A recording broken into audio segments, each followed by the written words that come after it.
Isang malakas na sampal ang dumapo sa pisngi ni Ara, kasabay ng nanggagalaiting sigaw ng kanyang amo.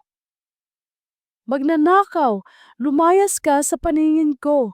Huwag ka nang babalik dito, Ara Bautista. Nanginig ang buong katawan ni Ara. Ang kirot sa pisngi ay parang kagat ng libu-libong langgam, ngunit mas matindi ang hapdi sa kanyang puso. Pinagbintangan siyang nagnakaw ng kita sa coffee shop na pinagtatrabahuhan niya ng halos 5 taon. Ang tanging nagawa niya ay yumuko, pinipigilan ang luha na umalpas. Paano nangyari ito? Bakit siya, na palaging tapat at masipag, ang pinaghihinalaan? Ate Ara, pasensya na po, pero kailangan niyo na talagang umalis. Boses iyon ng kasamahan niyang si Jenny na may halong awa ngunit takot sa kanyang mga mata. Maging si Jenny na alam ang pagkatao niya ay walang nagawa. Nang makalabas siya sa pinto, pakiramdam niya ay gumuho ang kanyang mundo. Ang pagkawala ng trabaho ay nangangahulugang wala na siyang pangsuporta sa kanyang pamilya. Sa pamilya na hindi naman niya kadugo, ngunit itinuring niyang sarili. Naramdaman niya ang malamig na simoy ng hangin sa kanyang braso, kasabay ng panginginig ng kanyang mga kamay. Bawat hakbang ay parang mabigat na pasan. Hindi niya alam kung saan siya pupunta, kung paano niya sasabihin sa kanyang mga magulang-magulang na kailanman ay hindi siya tinuring na anak. Isang matamis na ngiti ang sumalubong sa kanya nang makapasok siya sa pinto ng kanilang bahay. Ngunit hindi ito galing sa kanyang ina. Ate Ara, naku, buti naman umuwi ka na. May balita ako sa'yo. Ani Sofia, ang kanyang kapatid na tinuring na kapatid. Ngunit sa likod ng ngiti ni Sofia, nakita ni Ara ang kislap ng pananalo. Muling nanginig si Ara. Alam niyang may masamang balita. Ano yon, Sofia? Tanong ni Ara, pilit pinatatag ang boses. Naku ate, nag-away kami ni Aling Pasing sa tindahan. Tapos, yung display na vase niya, nabasag ko. Ang mahal-mahal pa naman daw noon. Sabi niya, kailangan daw bayaran kundi idedemanda niya tayo. Sumamo si Sofia na parang isang musmos na bata. Subalit alam ni Ara ang totoo. Hindi basta nabasag lang ni Sofia ang vase. Sadyang sinadya niya iyon gaya ng madalas nitong ginagawa para lang may maipasan sa kanya. Magkano raw ba, Sofia? Mahinang tanong ni Ara kahit alam niyang wala na siyang pera. Ay nako ate, ang sabi ni Aling Pacing, 10,000 daw. Malaki ang ngiti ni Sofia, 10,000 piso.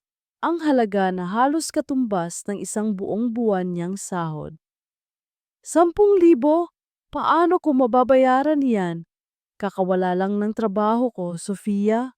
Hindi na napigilan ni Ara ang boses. Nagbago ang ekspresyon ni Sofia. Ano? Nawalan ka ng trabaho? Paano na tayo ngayon? Paano ko mababayaran si Aling Pacing? Kasalanan mo yan, Ate Ara. Sa likod ng pinto, narinig ni Aling Nena at Mang Berting ang usapan. Ano? Nawalan ka na naman ng trabaho? Ara. Boses ni Aling Nena na may halong inis at pagkadismaya. Wala ka ng silbi. Wala ka nang ginawa kundi magpahirap sa amin. Napakuyom ang kamao ni Ara. Ang salitang wala kang silbi ay parang tinik na paulit-ulit na tumutusok sa kanyang puso. Sa buong buhay niya, iyan ang madalas niyang marinig. Mapa, hindi ko po sinasadya. May nagbintang po sa akin. Paliwanag ni Ara, pilit nilalabanan ang pag-iyak. Ay naku Ara, puro ka na lang dahilan. Ngayon, paano na ang pambayad kay Aling Pacing? Hindi pwedeng hindi mo iyan bayaran. Kami ang mapapahiya. Boses ni Mang Berting na mas malupit pa sa kanyang ina. Lumabas sina Aling Nena at Mang Berting at ang tingin nila sa kanya ay puno ng galit at pagtatampo. Bahala ka sa buhay mo, Ara. Kung hindi mo mabayaran yan, lumayas ka sa bahay na ito, mariing sabi ni Aling Nena. Parang gumuho ang lahat, nawala ng trabaho, pasan ang utang na hindi niya ginawa. At ngayon, banta pa ng pagpapaalis. Napakagat labis si Ara. Ang mga mata ay nanlabo na. Lumabas siya ng bahay. Hindi na napansin ang ulan na unti-unting bumubuhos. Ang mga patak ng ulan ay nagsilbing luha niya, pinipilit ilabas ang bigat sa kanyang dibdib. Naglakad siya ng walang patutunguhan. Ang bawat hakbang ay parang nagpapahintulot sa kanya na malunod sa kalungkutan. Sa isang iglap, naramdaman niya ang init ng kape na tumatapon sa kanyang kamay, kasabay ng isang matalim na tingin mula sa isang lalaki. Hindi ka ba tumitingin sa dinadaanan mo?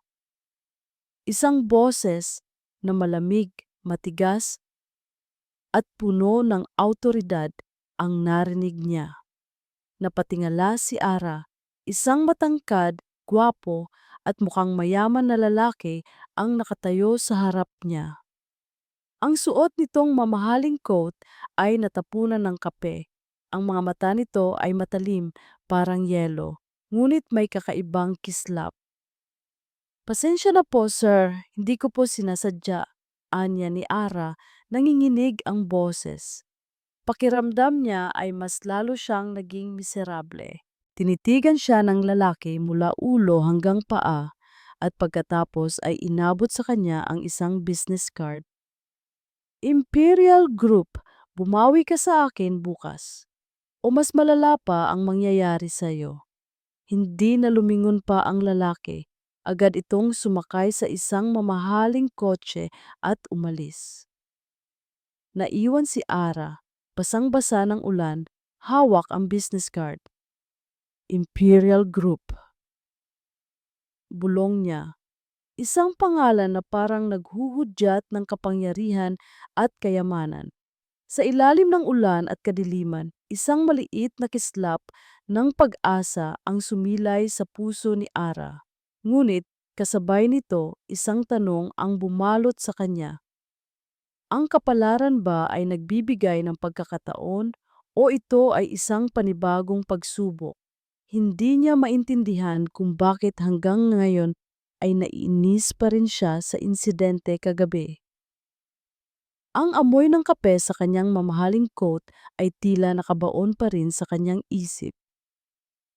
Hindi na bago sa kanya ang ganoong klasing abala, ngunit ang babaeng nakabunggo sa kanya.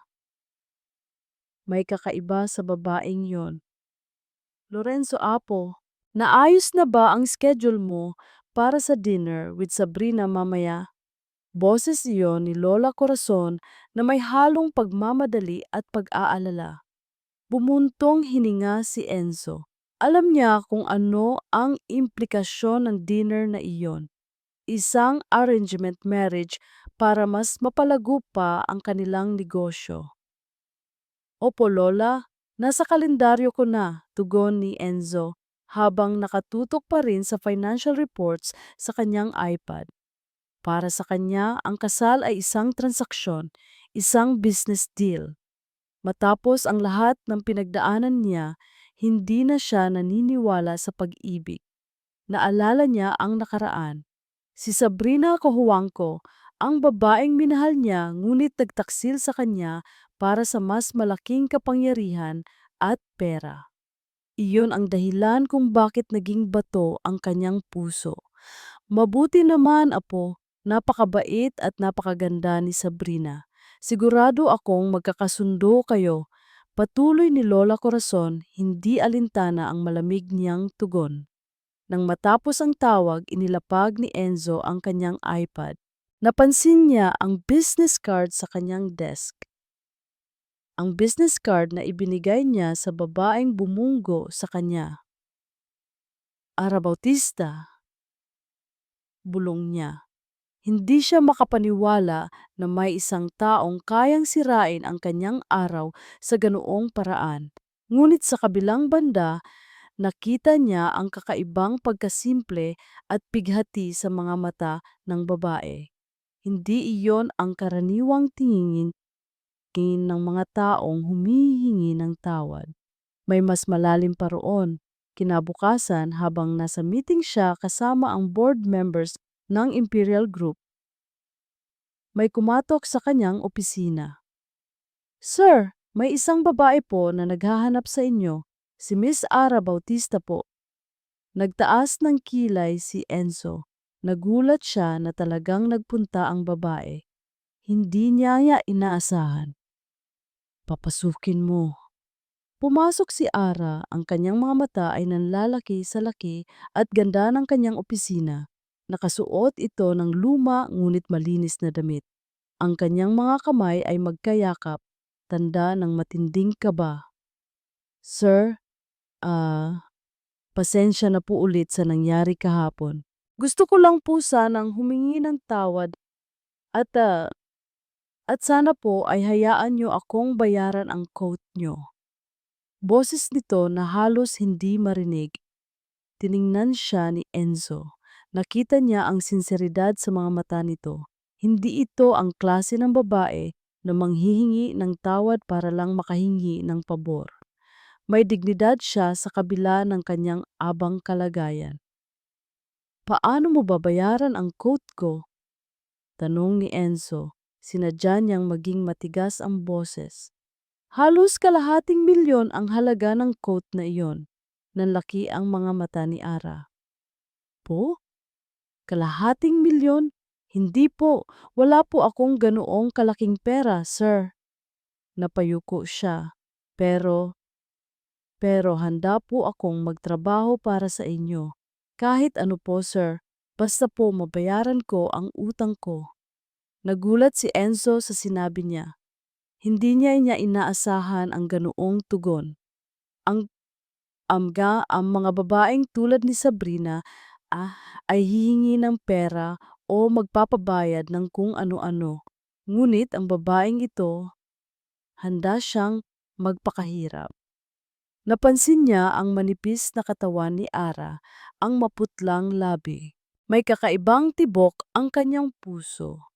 Hindi ito pag-ibig, kundi pagtataka. "Kahit ano?" tanong ni Enzo.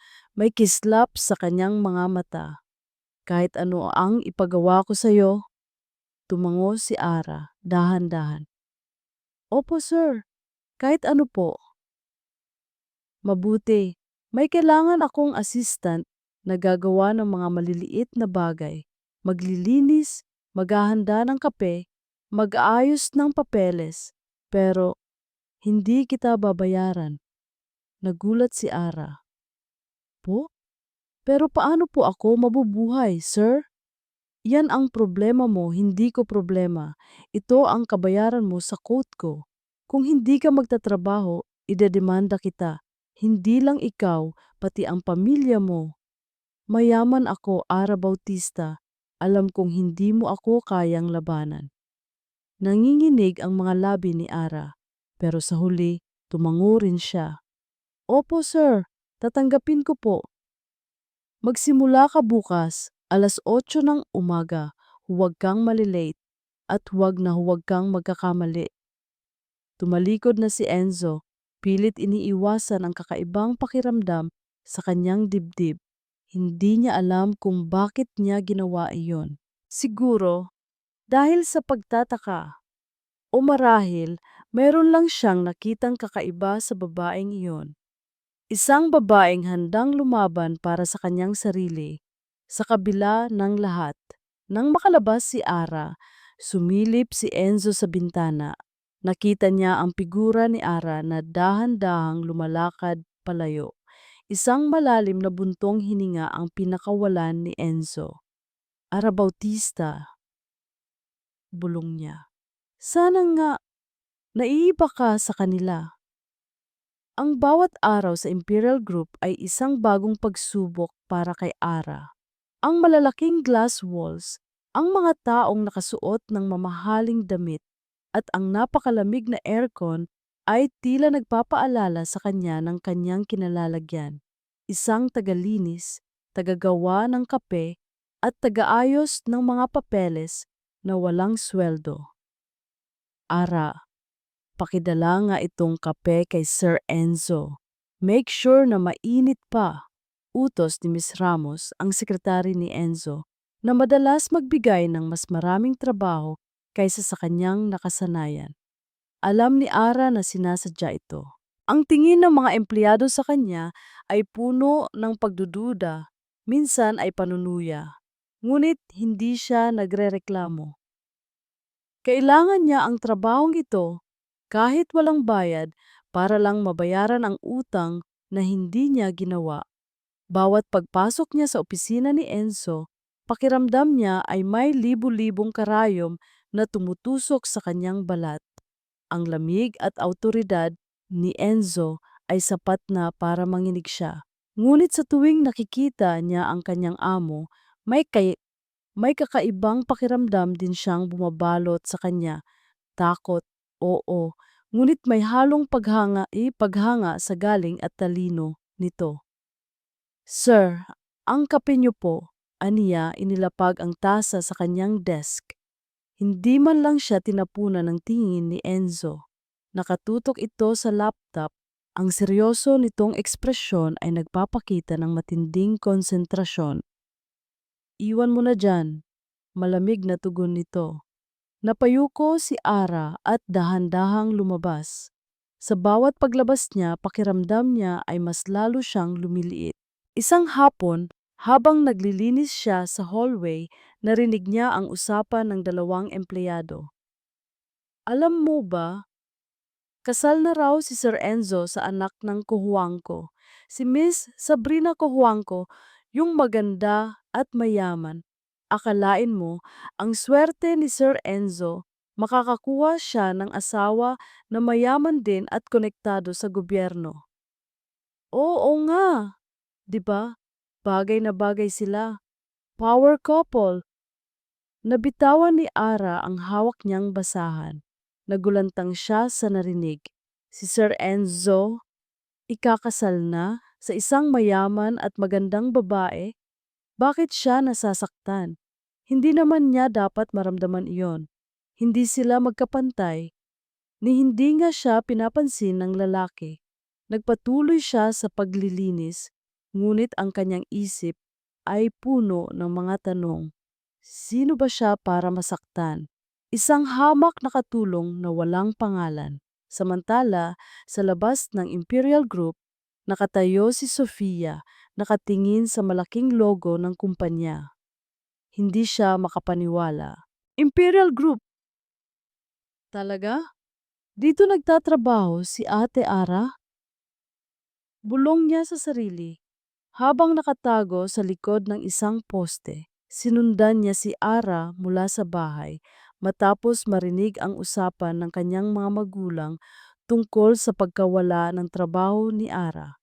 Nang makita niya si Ara na lumabas mula sa pinto ng Imperial Group, agad niyang naramdaman ang matinding selos. Bakit si Ara? Bakit hindi siya? Aling Nena, Mang Berting, may balita ako sa inyo. Bungad ni Sofia pagkauwi na puno ng pananalo sa kanyang boses. Agad na lumabas ang kanyang mga magulang mula sa kanilang silid. Ano yon, anak? Tanong ni Aling Nena.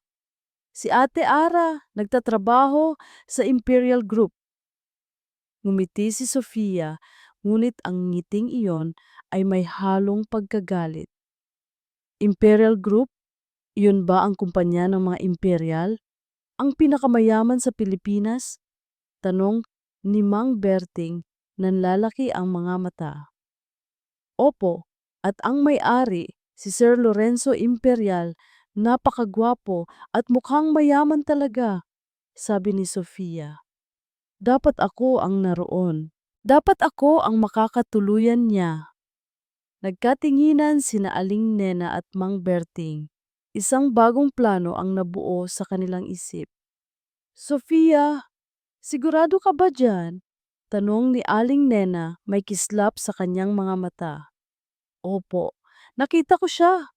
Pero ang problema, naglilinis lang si Ate Ara doon. Pero baka naman mapansin siya ni Sir Lorenzo. Napangiti si Aling Nena.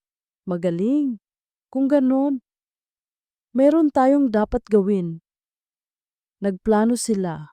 Ang bawat salita ay parang isang tinik na tumusok sa puso ni Ara kung narinig niya. Plano nilang gamitin si Ara para makalapit kay Enzo. Plano nilang sirain si Ara para si Sofia ang mapansin ng mayaman at gwapong CEO. Sa kanyang silid, nakaupo si Ara sa gilid ng kama. Hawak niya ang business card ni Enzo. Ang pangalan nitong Lorenzo Imperial ay parang nagbigay sa kanya ng kakaibang pakiramdam. Hindi niya maintindihan bakit siya nakaramdam ng kirot sa dibdib nang malaman niyang ikakasal na ito. Wala kang karapatan, Ara, bulong niya sa sarili. Isa ka lang hamak na katulong, hindi ka dapat umasa. Ngunit sa kabila ng lahat, may isang maliit na bahagi ng kanyang puso ang umasa. Umasa na balang araw may makakakita sa kanyang tunay na halaga. Naramdaman niya ang malamig na simoy ng hangin na nanggagaling sa bintana. Isang nakakapanindig balahibong pakiramdam ang bumalot sa kanya na parang may isang masamang mangyayari. Sampung biya.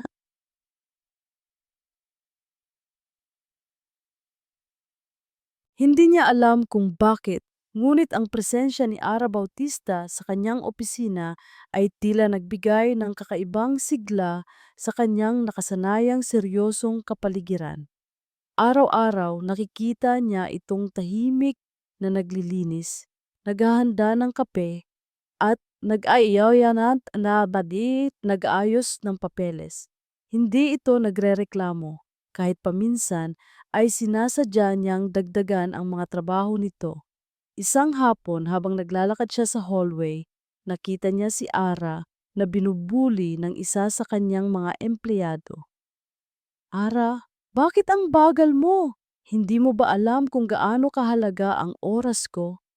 Sigaw ni Miss Delos Reyes, nakilala sa kanyang pagiging suplada. Ikaw, basura ka lang dito. Wala kang karapatang maging mabagal. Nakita ni Enzo ang pagyuko ni Ara, ang mapulang mukha nito na nagpipigil ng luha. Naramdaman niya ang kakaibang kirot sa kanyang dibdib, hindi niya maintindihan kung bakit. Miss De Los Reyes, may problema ba? Malamig na boses ni Enzo na nagpatahimik sa buong hallway na palingon si Miss De Los Reyes. Ang kanyang muka ay namutla. Sir Enzo! Wala po, sir.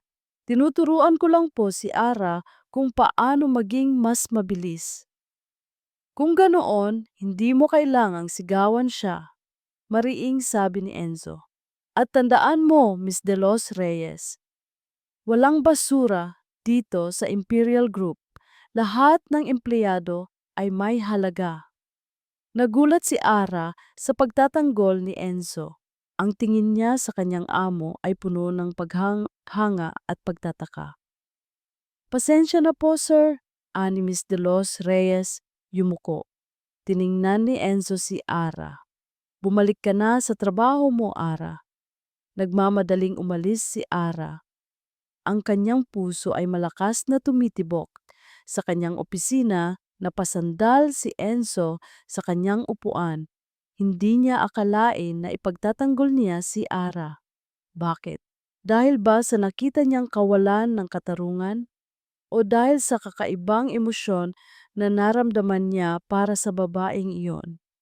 Kinabukasan, habang nasa lunch break si Enzo, may lumapit sa kanyang table. Enzo! Kailan ka ba makikipag-dinner ulit sa akin? Ang tagal na nating hindi nagkikita. Boses iyon ni Sabrina Cojuangco na may halong landi. Sabrina, may trabaho ako. Hindi kita kayang samahan ngayon. Tugon ni Enzo na walang emosyon. Naku naman Enzo, palagi ka nalang ganyan. Alam mo naman na para sa atin ito. Para sa pamilya natin, aniya ni Sabrina, umupo sa bakanteng upuan sa harap niya. Ang lola mo naghihintay na sa ating dalawa na magpakasal. Hindi sumagot si Enzo. Alam niyang malaki ang pressure mula sa kanyang pamilya, lalo na mula kay Lola Corazon.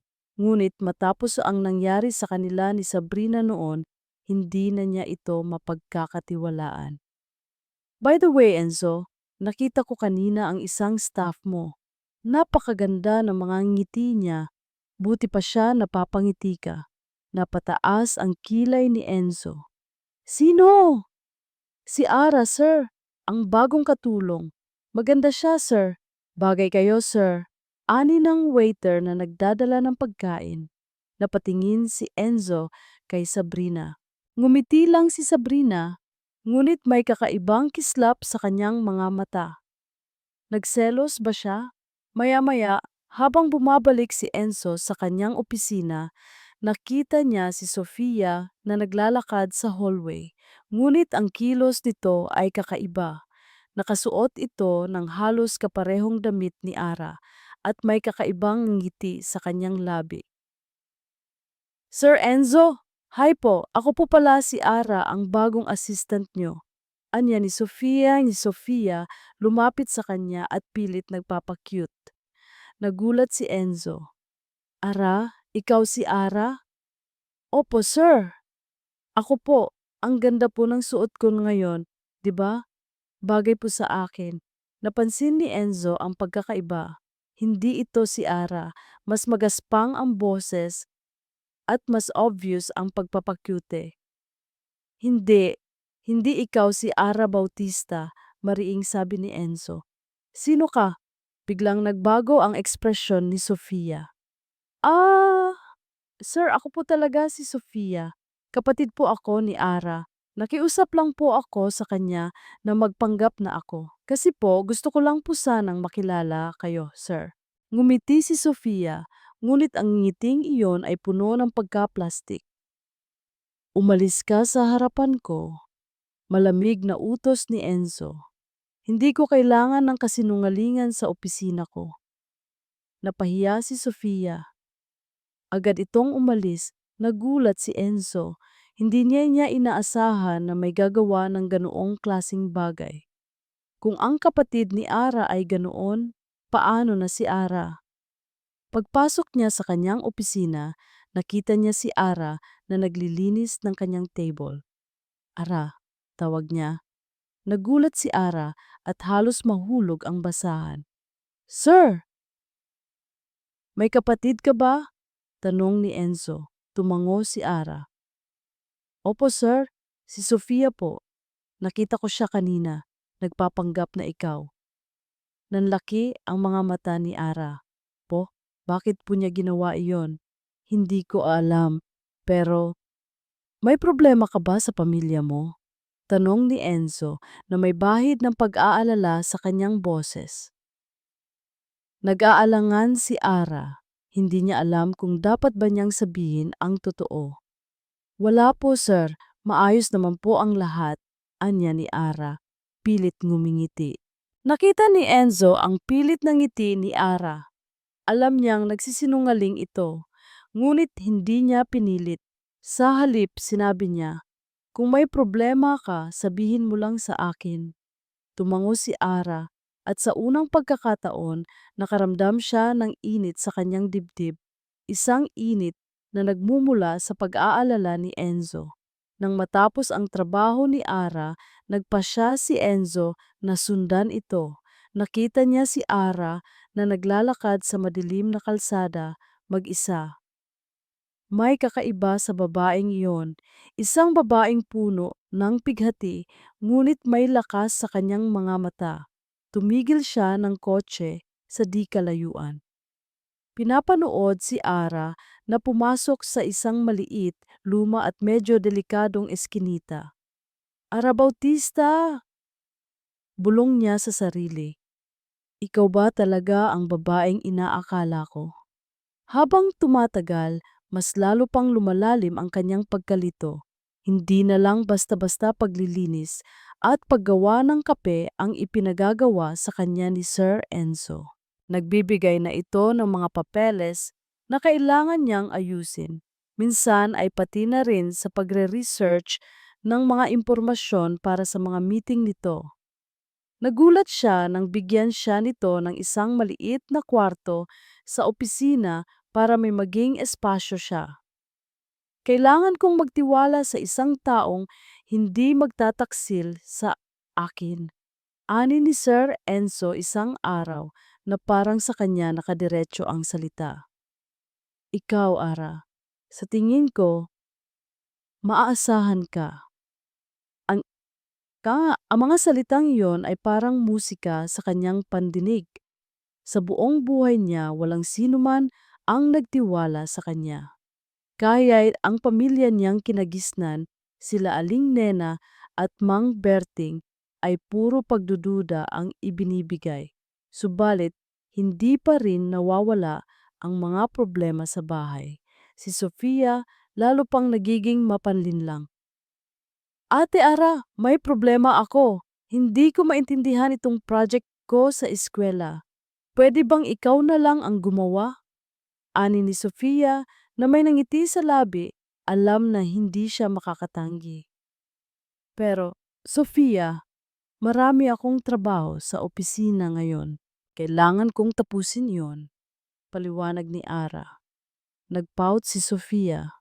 Naku ate, kung hindi mo ako tutulungan, babagsak ako.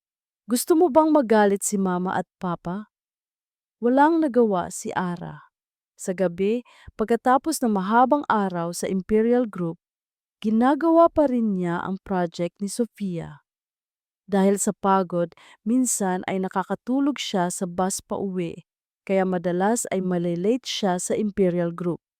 Isang umaga, habang naglalakad siya papasok sa opisina, nakasalubong niya si Sofia na may hawak na isang sobre.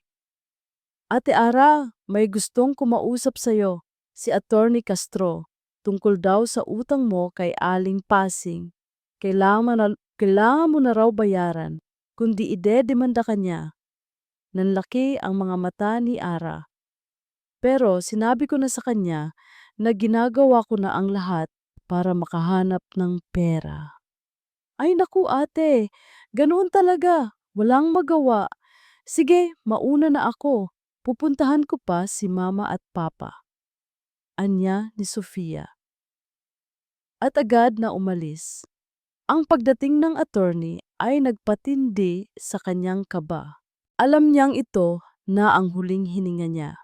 Sa opisina, nagbigay ng isang napakahalagang proyekto si Sir Enzo sa kanya. Ara, kailangan kong tapusin ang research na ito para sa board meeting bukas. Ikaw ang bahala, huwag kang magkakamali. Tiningnan ni Ara ang mga dokumento. Napakalaki ng responsibilidad.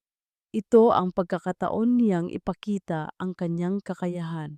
Ngunit paano niya gagawin iyon kung ang kanyang isip ay gulong-gulo sa kanyang mga problema? Biglang may pumasok sa kanyang opisina. Si Sofia kasama ang dalawa pa niyang kaibigan. Ate Ara, kailangan mo kaming tulungan. May kailangan kaming bilhin para sa project namin. Ani ni Sofia na parang hindi nakita ang tambak na papeles sa kanyang desk. Sofia, hindi ko kayo matutulungan ngayon. May emergency ako dito. Paliwanag ni Ara. Emergency? Mas importante ba yan kaysa sa kapatid mo? Pilit na pinipigilan ni Ara ang galit. Nagsimula nang maging masyadong demanding si Sofia. Pagkatapos ng ilang oras, napilitan si Ara na tulungan si Sofia. Nang makabalik siya sa opisina, gabi na. Ang mga papeles ay nakakalat at ang ilan ay tila nawawala. Ano ang nangyari dito? Bulong ni Ara. Sinubukan niyang hanapin ang mga nawawalang papeles, ngunit wala na. Kinabukasan, alam niyang galit na galit si Sir Enzo. Ara, saan ang mga dokumento? Sigaw ni Sir Enzo. Ang kanyang boses ay tila yelo. Nanlabo ang mga mata ni Ara. Sir, hindi ko po alam. Nawawala po. Nawawala? Paano? Ang mahalaga ng mga dokumentong iyon. Ara, ayokong magkamali ka. Hindi mo ba alam kung gaano kahalaga ang tiwala ko sa iyo? Pakiramdam ni Ara ay gusto niyang lumubog sa kinatatayuan niya. Ang kanyang mga luha ay nagbabanta ng umalpas. Sir, gagawin ko po ang lahat para mahanap ang mga iyon. Anya at tumakbo palabas ng opisina. Hinabol siya ni Sir Enzo. Ara, huwag kang magsinungaling sa akin. Nakita ko ang kapatid mo dito kagabi. Siya ba ang kumuha? Nagulat si Ara. Po? Huwag kang magkunwari. Alam ko ang plano ng kapatid mo. Gusto niyang sirain ka para lang siya ang mapansin ko. Hindi ako tanga, Ara. Napatakip si Ara sa kanyang bibig. Nagulat siya na alam ni Sir Enzo ang lahat. Ara, sabihin mo ang totoo. Gusto kong malaman kung sino ka talaga. Ani ni Sir Enzo at ang kanyang boses ay naging mas malambot. Nagsimulang umiyak si Ara. Sir, wala po akong alam. Ang gusto ko lang po ay mabuhay ng tahimik. Wala po akong balak na saktan ang sinuman. Huwag kang matakot. Hahanapin natin ang mga nawawalang dokumento at hahanapin din natin ang katotohanan. Nang makauwi si Ara, napansin niya ang isang kahon sa sulok ng lumang bodega. Sinabi ni Aling Nena na linisin niya ang bodega dahil nagiging tambakan na ng basura. Binuksan niya ang kahon. Puno ito ng mga lumang gamit, mga pinunit na larawan, at mga sulat. Habang naglilinis, may isang lumang medalya ang nahawakan niya. May nakaukit dito, Isabela de la Vega. Nagulat si Ara. Sino si Isabela de la Vega? Biglang may nahulog na maliit na kwaderno mula sa ilalim ng kahon. Binuksan niya ito. May nakasulat na mga pangalan at petsa at may isang sulat na tila iniiwan sa kanya. Sa aking minamahal na Isabela, sana ay ligtas ka sa piling ng mga Bautista. Alam kong hindi ito madali, ngunit kailangan mong maging malakas. Huwag kang mag-alala, balang araw malalaman mo rin ang totoo. Carmen. Nanginig ang mga kamay ni Ara. Isabela de la Vega? Carmen? Sino sila? May kinalaman ba ito sa kanya? May isang lumang larawan din siyang nakita. Isang larawan ng isang pamilya, isang babae at isang lalaki, at isang maliit na batang babae na kamukhang kamukha niya. Nakasuot ang batang babae ng isang kwintas, ang kwintas na hawak niya ngayon. Nanlaki ang mga mata ni Ara, napasigaw siya. Hindi, hindi ito totoo. Ang kanyang mundo ay unti-unting gumuho. Hindi niya akalain na sa kabila ng lahat ng nangyari, mas lalo pang lumalim ang tiwala niya kay Ara. Matapos ang insidente sa nawawalang dokumento, mas naging maingat siya sa mga galaw ni Sofia. Alam niyang may tinatago si Ara, isang pighati na nakabaon sa kaibuturan ng kanyang pagkatao, at gusto niyang alamin iyon. Gusto niyang protektahan siya. Sir Enzo, narito na po ang listahan ng mga supplier na pinahanap niyo. Ani Ara, inilapag ang mga papeles sa kanyang mesa. Kinuha ni Enzo ang mga papeles. Napansin niya ang pagod sa mga mata ni Ara. Hindi ka ba natutulog, Ara? Nagulat si Ara sa tanong niya. Sir, masyado kang pinapahirapan ng pamilya mo, hindi ba? Napatitig si Ara sa kanya. Ang kanyang mga mata ay nanlabo. Walang nagsabi ng ganoon sa kanya kailanman. Hindi po, sir. Ayos lang po ako. Pilit nitong ngiti. Hindi siya naniniwala. Alam niya kung gaano ka-plastic ang kapatid nito, si Sofia, at ang mga magulang nito halatang ginagamit lang si Ara. Kung may problema ka, sabihin mo lang sa akin. Hindi mo kailangang magpanggap na malakas ka sa harapan ko. Nanginginig ang mga labi ni Ara. Sa unang pagkakataon, nakaramdam siya ng isang kakaibang ginhawa. Ang mga salita ni Enzo ay tila nagpakawala ng kaunting bigat sa kanyang dibdib. Kinabukasan, habang nasa meeting sila, pilit na dumating si Sabrina Cojuangco kasama ang kanyang mga kaibigan. Enzo, bakit hindi mo ako sinabihan na may meeting ka? Masaya sana kung kasama ako, anya ni Sabrina na lumapit at pilit na humalik sa kanyang pisngi. Mabilis na umiwas si Enzo. Sabrina, may pinag-uusapan kaming importante dito. Nakita ni Sabrina si Ara na tahimik na nakatayo sa isang sulok, nakikinig sa usapan.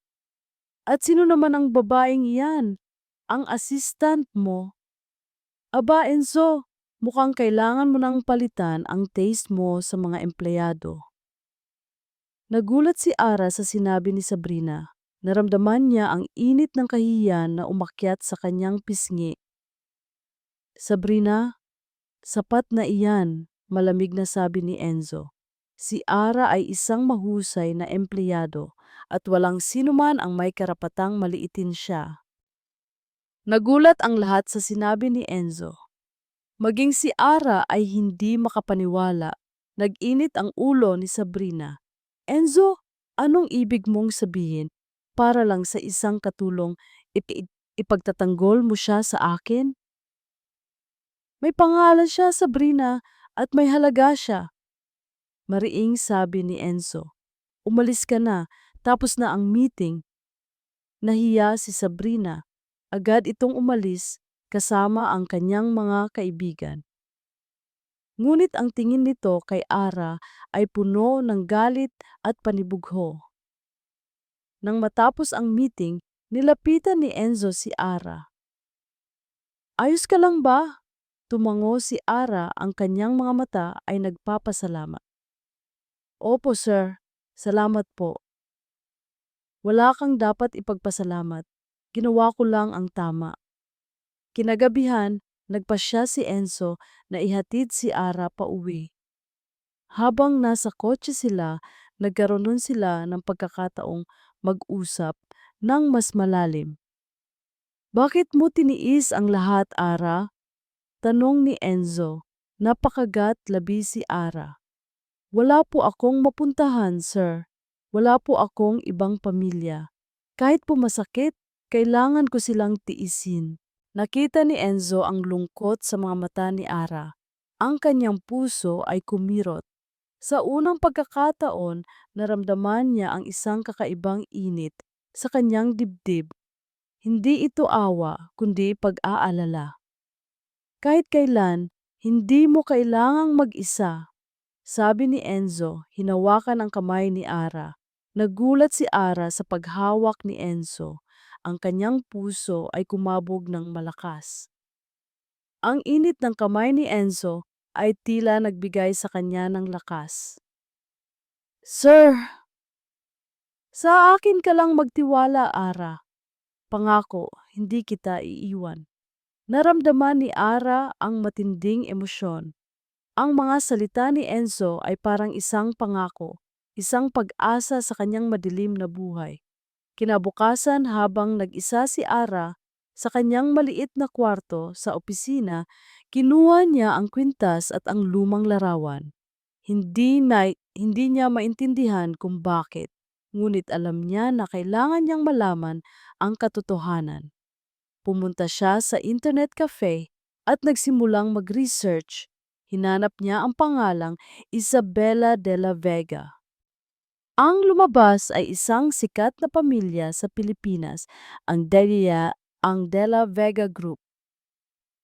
Mayroon silang malaking negosyo sa real estate at hospitality.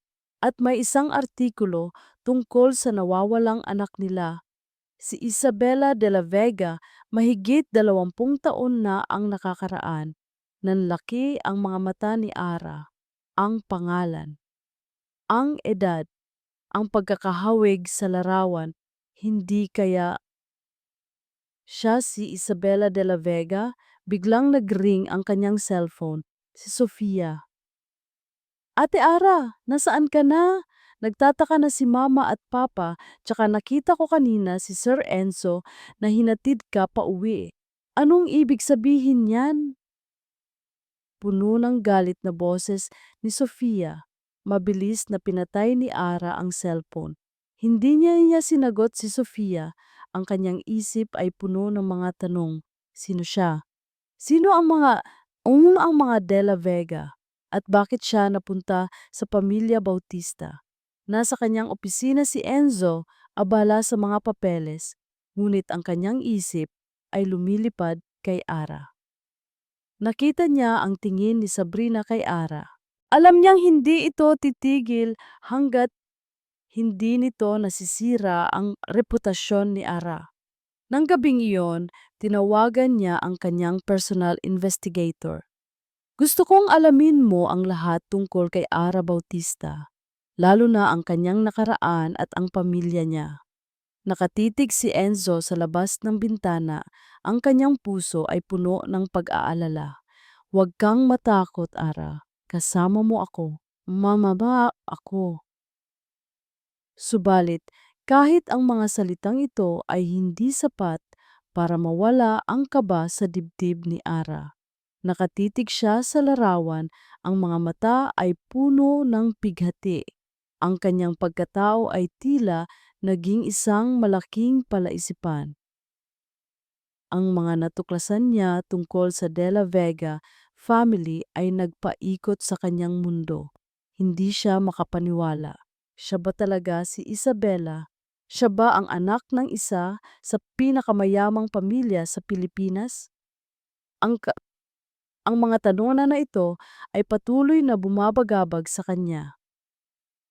Ara, ayos ka lang ba? Tanong ni Sir Enzo na napansin ang kanyang pagiging tulala habang nag-aayos ng mga dokumento. Nagulat siya. Opo sir, ayos lang po ako. Hindi ka mukhang ayos. May iniisip ka ba? Napakagat labi si Ara. Hindi niya alam kung paano sasabihin kay Sir Enzo ang mga nalaman niya. Natatakot siya. Natatakot na baka pagtawanan lang siya o hindi siya paniwalaan. Wala po sir. Pilit niyang ngiti. Napakunot ang noo ni Sir Enzo. Kung may problema ka, sabihin mo lang sa akin, Ara. Huwag mong kimkimin. Narito ako para makinig. Ang mga salitang iyon ay parang isang yakap, isang payapang simoy ng hangin sa gitna ng kanyang bagyo.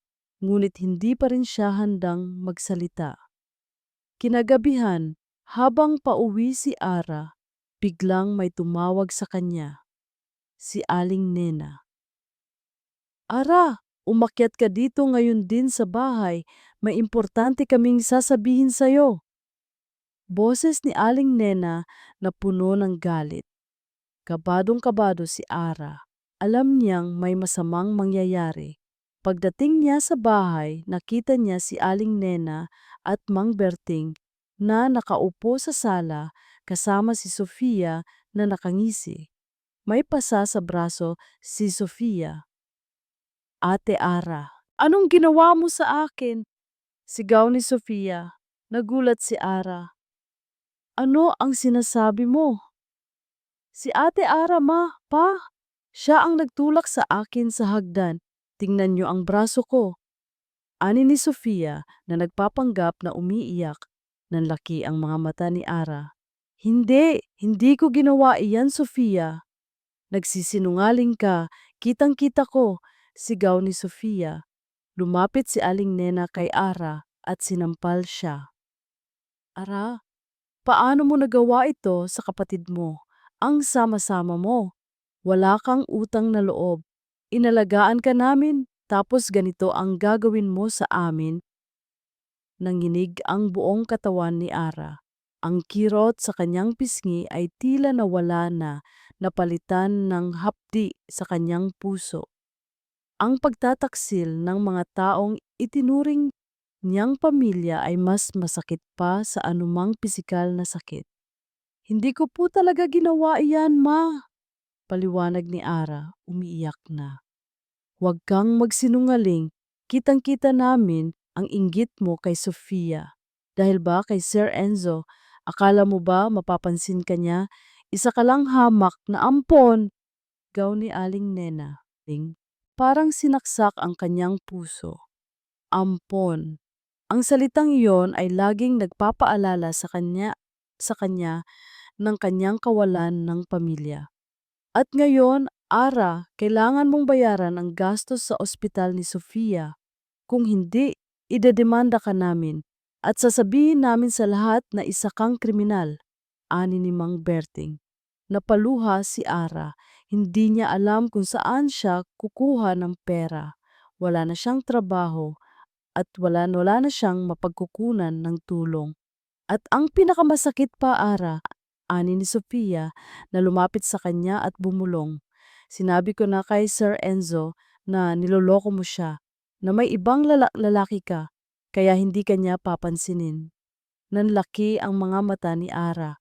Hindi, sinungaling ka. Naramdaman niya ang matinding galit.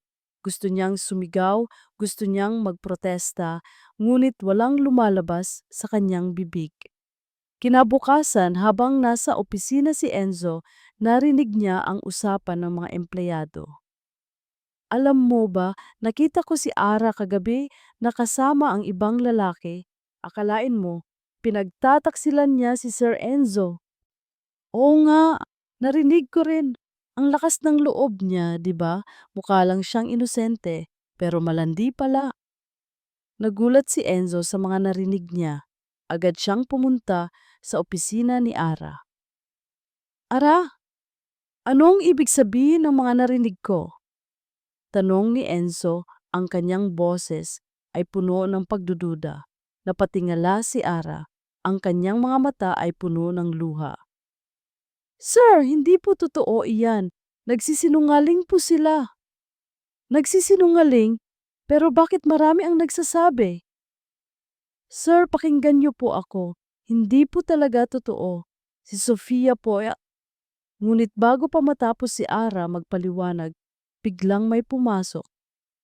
Si Sabrina Cojuangco kasama ang kanyang abogado. Enzo, kailangan nating mag-usap, ani ni Sabrina na may ngiti sa kanyang labi. May problema ka na naman kay Ara, hindi ba? Alam ko na ang lahat. Isa siyang sinungaling at manloloko. Hindi siya karapat-dapat sa Imperial Group at lalong hindi sa'yo. Napakuyom ang kamao ni Enzo. Naramdaman niya ang matinding galit. Ngunit kanino siya maniniwala? Enzo, kailangan mong itigil ang lahat ng koneksyon mo kay Ara. Kung hindi, masisira ang reputasyon mo. Ang pamilya ko Juanco ay kayang gawin iyan. Napakagat labi si Enzo. Ang kanyang puso ay naguguluhan. Tumakbo si Ara palabas ng opisina. Hindi na niya kaya. Ang lahat ay tila laban sa kanya. Gusto niyang lumayo, gusto niyang maglaho. Nang gabing iyon, naglakad si Ara sa madilim na kalsada. Wala na siyang pakialam sa ulan. Ang tanging gusto niya ay mawala. Wala na akong pag-asa, wala na akong mapuntahan, bulong niya sa sarili, habang ang mga luha ay patuloy na bumubuhos. Biglang may humawak sa kanyang kamay. Si Sir, si Sir Enzo. Ara, huwag kang tumakbo, pakinggan mo ako. Ani ni Enzo, ang kanyang muka ay puno ng pag-aalala. Ngunit nagpatuloy si Ara sa pagtakbo. Gusto niyang umiwas. Ara, pakiusap, magtiwala ka sa akin. Hindi na napigilan ni Ara ang kanyang sarili. Napahinto siya at lumingon kay Enzo. Ang kanyang mga mata ay puno ng pighati. Paano ako magtitiwala, sir, kung ang lahat ay laban sa akin? Napakapit si Enzo sa kanyang balikat. Sabihin mo sa akin ang totoo, Ara. Handa akong makinig. Sa sandaling iyon, naramdaman ni Ara ang isang kislap ng pag-asa. Ang mainit na paghawak ni Enzo ay tila nagbigay sa kanya ng lakas. Ngunit sa likod ng pag-asang iyon, may isang anino pa rin ng takot. Takot na baka sa huli, iwanan din siya ng nag-iisang taong nagtitiwala sa kanya. Hinakawan niya ang nanginginig na kamay ni Ara. Sa mga mata nitong puno ng luha, nakita niya ang matinding pagkabigo at kalungkutan. Hindi ito ang tingin ng isang sinungaling. Hindi ay ito ang tingin ng isang traidor. Ara, magtiwala ka lang sa akin. Anya, pilit pinakalma ang kanyang boses. Hindi ako maniniwala sa kanila. Kailangan ko lang marinig ang katotohanan mula sa iyo. Napatitig sa kanya si Ara. Unti-unting nawala ang takot sa mga mata nito, napalitan ng isang pag-asa. Sir Enzo, hindi po talaga totoo ang mga sinasabi nila. Hindi po ako nambababae at hindi ko po tinulak si Sofia. Sinasadya po iyon ni Sofia para lang po ako mapagbintangan. Gusto niya pong sirain ako sa inyo. Paliwanag ni Ara, ang kanyang boses ay nanginginig sa pagpipigil ng iyak.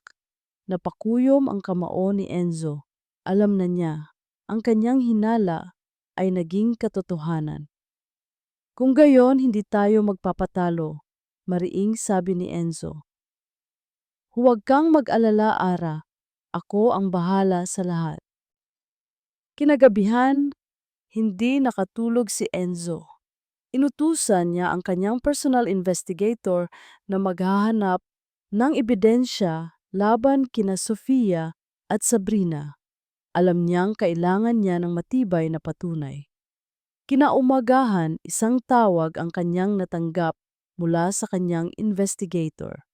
Mayroon na silang nakuwang footage mula sa CCTV sa tindahan ni Aling Pacing na nagpapakita kung paano sinira ni Sofia ang vase.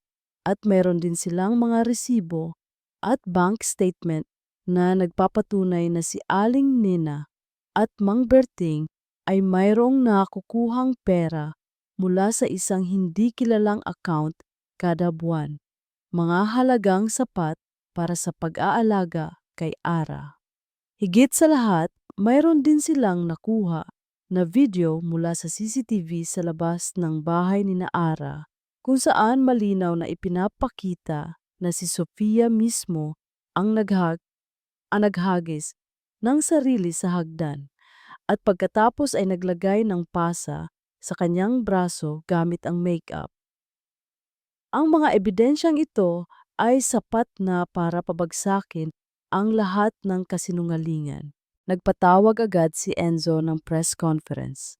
Alam niyang ito ang pinakamabisang paraan para linisin ang pangangalan ni Ara at harapin ang mga kalaban nila. Sir Enzo, sigurado po ba kayo rito? Magdudulot ito ng malaking ingay, tanong ni Mr. De La Cruz, ang kanyang public relations manager na may pag-aalala. Kailangan nating gawin ito, Mr. De La Cruz. Hindi ko hahayaan na sirain nila ang isang inosenteng tao. Mariing sabi ni Enzo. Ang kanyang mga mata ay puno ng determinasyon. Nagulat ang lahat ng media nang dumating si Enzo sa press conference. Mas lalo silang nagulat nang makita si Ara na kasama niya. Nakasuot si Ara ng simpleng dress, ngunit ang kanyang muka ay matatag. Magandang umaga sa inyong lahat, panimula ni Enzo. Ang kanyang boses ay malakas at malinaw. Nagpatawag ako ng press conference upang linawin ang mga issue na lumabas kamakailan tungkol sa akin sa Imperial Group at lalo na kay Miss Ara Bautista. Nagsimulang magbulungan ang mga reporter. Una sa lahat, gusto kong ipahayag sa inyong lahat na si Miss Ara Bautista ay aking kasintahan. Nagulat ang lahat, maging si Ara ay nanlaki ang mga mata, napalingon kay Enzo. Ngunit hindi ito nakatingin sa kanya, kundi sa mga reporter. Pangalawa, gusto kong pabulaanan ang lahat ng mga akusasyon laban kay Miss Ara Bautista. Mayroon tayong ebidensya na magpapatunay na ang lahat ng iyon ay gawa-gawa lamang na pinlano ng mga taong may masamang hangarin. Pinakita ni Enzo ang mga video footage at mga dokumento. Ang mga reporter ay nagulantang. Ang mga balita ay mabilis na kumalat. Ito ang CCTV footage mula sa tindahan ni Aling Pacing na nagpapakita kung paano sinira ni Sofia Bautista ang vase. At ito naman ang CCTV footage sa labas ng bahay ni na Miss Bautista na nagpapakita kung paano niya sinadya ang kanyang pagkahulog. At ito naman ang mga bank statement na nagpapatunay na mayroong nakukuhang pera ang pamilya Bautista mula sa isang hindi kilalang account kada buwan. Malinaw na ginagamit lamang nila si Miss Ara Bautista para sa kanilang pansariling interes. Nagsimulang magsalita si Enzo. Ang kanyang boses ay puno ng galit. Sa lahat ng mga taong nagtangka na sirain ang pangalan at pagkatao ni Ara, tandaan niyo ito. Handa akong ipagtanggol ang babaeng mahal ko kahit kanino pa. Nagulat ang lahat sa deklarasyon ni Enzo. Ang salitang mahal ko ay umaling-awngaw sa buong silid. Si Ara sa kanyang tabi ay halos hindi makahinga. Ang kanyang puso ay kumakabog ng napakabilis. Maya-maya, biglang may sumingit. Si Sabrina Cojuangco kasama ang kanyang mga magulang. Enzo, anong kalokohan ito? Hindi ka pwedeng makipag-ugnayan sa babaeng iyan. Ang aming pamilya ay hindi kailanman papayag.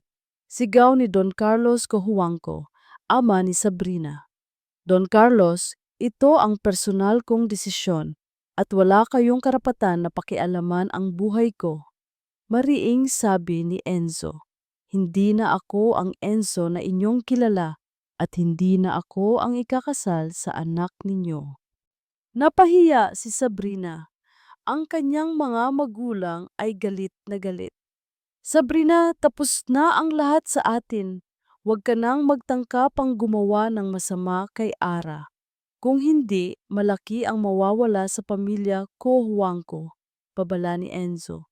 Sa sandaling iyon, naramdaman ni Ara ang matinding ginhawa. Ang lahat ng bigat sa kanyang dibdib ay tila nawala. Sa wakas, mayroong nagtanggol sa kanya. Pagkatapos ng press conference, hinawakan ni Enzo ang kamay ni Ara. Ara, may mahalaga akong sasabihin sa'yo. Kabadong-kabado si Ara. Lumuhod si Enzo sa harap niya, sa gitna ng maraming tao at flash ng kamera. Ara Bautista, sa lahat ng pinagdaanan mo, sa lahat ng pighati at pagtataksil na dinanas mo, nanatili kang matatag. Nakita ko ang iyong kabutihan, ang iyong lakas. Hindi ko alam kung bakit, ngunit mahal kita. Mahal na mahal kita, Ara. Will you marry me? Nanlaki ang mga mata ni Ara. Ang kanyang puso ay halos sumabog sa kagalakan. Ang mga luha ay patuloy na bumubuhos. Ngunit sa pagkakataong ito, luha ng kaligayahan. Opo, Sir Enzo. Opo. Anya. At yumakap kay Enzo. Niyakap ni Enzo si Ara ng mahigpit at hinalikan siya sa noo. Sa gitna ng mga flash ng kamera at ang bulungan ng mga tao, tila naglaho ang lahat ng problema. Ngunit sa puso ni Ara, may isang maliit na kaba pa rin. Ang mga natuklasan niya tungkol sa De La Vega family ay nagpapaalala sa kanya na mayroon pa silang dapat harapin. Ang kanyang kinabukasan kasama si Enzo ay nagsisimula pa lang.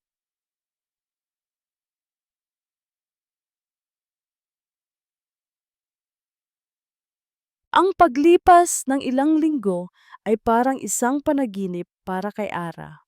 Ang isang hamak na katulong ay biglang magiging isang imperial. Hindi pa rin siya makapaniwala. Ngunit sa tuwing nakikita niya ang pagmamahal sa mga mata ni Enzo at ang pagtatanggol nito sa kanya, nawawala ang lahat ng kanyang pagdududa. Ang kasal nila ni Enzo ay naganap sa isang napakagandang simbahan na dinaluhan ng mga piling tao sa lipunan. Si Don Ricardo de la Vega at Tita Carmen de la Vega ay kabilang sa mga bisita, ngunit hindi alam ni Ara na sila ay may kinalaman sa kanyang nakaraan. Habang naglalakad siya sa aisle, nakita niya si Sofia na nakatayo sa isang sulok, kasama sina Aling Nena at Mang Berting. Ang mga mukha nila ay puno ng galit at inggit, ngunit hindi na siya natatakot dahil alam niyang nasa tabi niya si Enzo. Mahal kita, Ara, bulong ni Enzo habang isinusuklay ang kanyang buhok. Mahal din kita, Enzo, tugon ni Ara. Ang kanyang puso ay puno ng kagalakan. Ang seremonya ay naging matagumpay. Nagpalitan sila ng sumpaan at sa bawat salitang lumalabas sa kanilang bibig, naramdaman ni Ara ang kaligayahan.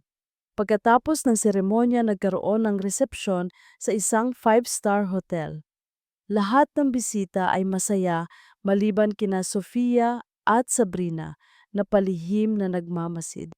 Hindi ko hahayaan na maging masaya sila, bulong ni Sofia kay Sabrina. Huwag kang mag-alala, Sofia. Mayroon pa akong alas. Ngumiti si Sabrina na may kakaibang kislap sa kanyang mga mata. Habang naglalakad si Ara sa gitna ng maraming bisita, may isang babae ang lumapit sa kanya. Matikas, matanda na, ngunit may bakas pa rin ng ganda sa mukha nito. Si Tita Carmen de la Vega. Binabati kita, Ara. Napakaganda mo ngayon, ani ni Tita Carmen. Ang kanyang mga mata ay may kakaibang tingin kay Ara. Isang tingin na puno ng awa at pag-aalala. Salamat po, Tita Carmen, tugon ni Ara, nagtataka sa tingin ng babae. Kamukha kang kamukha mo ang nanay mo. Napakaganda niya. Nanlaki ang mga mata ni Ara. Po, kilala niyo po ang nanay ko? Ngumiti si Tita Carmen. Oo, matagal na. Kung alam mo lang. Ngunit bago pa matapos si Tita Carmen magsalita, biglang may tumawag sa kanya.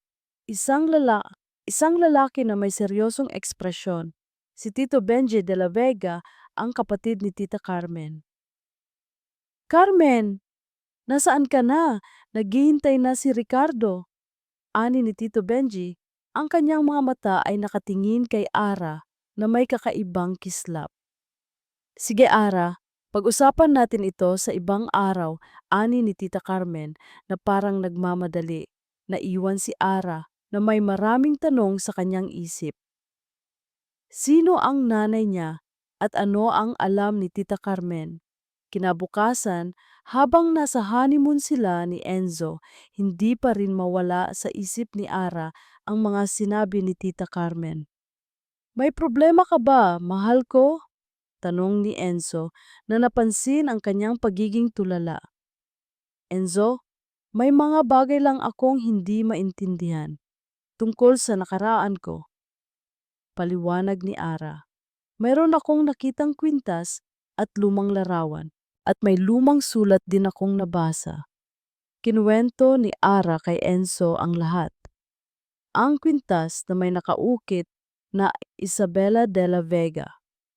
Ang lumang larawan ng isang pamilya na may batang babae na kamukhang kamukha niya at ang sulat mula kay Carmen. Napakunot ang noo ni Enzo. Isabela de la Vega Group? Opo, at nakita ko si Tita Carmen de la Vega sa kasal natin. At may sinabi siya sa akin tungkol sa nanay ko. Nagulat si Enzo. Hindi niya inaasahan ang ganoong impormasyon. Kung gayon, kailangan nating malaman ang katotohanan. Mariing sabi ni Enzo. Hindi ka na mag-iisa, Ara. Hahanapin natin ang mga sagot. Magkasama tayo. Pagbalik nila sa Manila, agad na inutusan ni Enzo ang kanyang personal investigator na imbestigahan ang De La Vega family, lalo na ang tungkol sa nawawalang anak nila. Isang araw, habang nasa opisina si Ara, may dumating na package, isang folder. Sa loob nito ang mga report ng investigator ni Enzo. Binuksan ni Ara ang folder. Ang laman nito ay mga kopya ng lumang balita tungkol sa pagkawala ng anak ni na Don Ricardo at Senyora Elena de la Vega, si Isabela. May mga larawan din. Ang isa ay kuha mula sa isang lumang album ng pamilya at ang batang babae roon na may suot na kwintas ay walang iba kundi siya. Nanginginig ang mga kamay ni Ara. Hindi na siya makahinga. Ang lahat ng kanyang hinala ay naging katotohanan. Siya si Isabela de la Vega. Biglang may tumawag sa kanyang telepono, isang numero na hindi niya kilala. Isabela, boses iyon na puno ng misteryo at banta. Akala mo ba makakatakas ka sa nakaraan mo? Nanlaki ang mga mata ni Ara. Naputol ang tawag, naramdaman niya ang matinding takot. Hindi lang tungkol sa kanyang nakaraan kundi sa kanyang kasalukuyan. Sino ang tumawag sa kanya? At ano ang ibig sabihin ng lahat ng ito? Ang kanyang bagong buhay na puno ng pag-ibig at pag-asa ay tila dinidiliman ng isang malalim na lihim.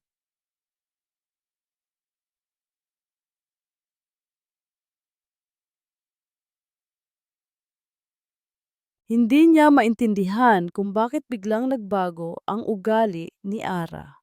Mula nang makabalik sila mula sa honeymoon, naging tahimik ito, malalim ang iniisip, at tila may takot sa kanyang mga mata. Sinubukan niyang kausapin, ngunit mailap ito. Isang gabi, habang naghahanda sila para sa hapunan, narinig niya ang pag-uusap ni Ara sa telepono. Opo, attorney. Pakibilisan po ang investigasyon. Kailangan ko na pong malaman ang katotohanan. Nagulat si Enzo. Attorney? Investigasyon? May ginagawa si Ara nang hindi niya nalalaman. Ara, sino ang kausap mo? Tanong ni Enzo. Ang kanyang boses ay puno ng pagdududa. Nagulat si Ara at mabilis na ibinaba ang telepono. Enzo, hindi ko po sinasadya na hindi sabihin sa inyo. Pero may nalaman po ako. Ikinuwento ni Ara kay Enzo ang lahat ng kanyang natuklasan. Ang folder na naglalaman ng mga lumang balita, ang mga larawan, at ang pangalang Isabela de la Vega. Sinabi rin niya ang tungkol sa tawag mula sa hindi kilalang numero.